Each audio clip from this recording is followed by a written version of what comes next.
বন্ধু, আগে মানুষ বাড়ির সামনে লোক রেখে দিত যাতে ভিতরে কুকুর না ঢোকে, কিন্তু এখনকার মানুষ ভিতরে কুকুর রেখে দেয় যাতে বাইরের লোক ঘরে না ঢোকে। আগে মানুষ খাবার খেত ঘরের, পায়খানা করতো বাইরে, কিন্তু এখন মানুষ বাইরের খাবার খেয়ে পায়খানা করে ভিতরে।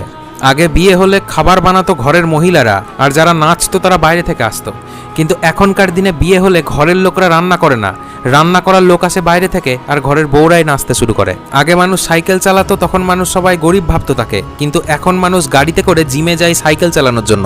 আগে ছেলেমেয়েরা ডাক্তার ইঞ্জিনিয়ার হলে বাবা মা কথা বলতে ভয় পেত, কারণ মা বাবা ভাবতো ছেলে যদি রেগে যায়, কিন্তু এখন উল্টে বেকার ছেলেগুলো মা বাবার সাথে কথা বলতে ভয় পায়, কারণ তারা ভাবে বাবা মা কখন কথা শুনে রেগে যাবে। ভিডিও ভালো লাগলে শেয়ার করে যাবেন।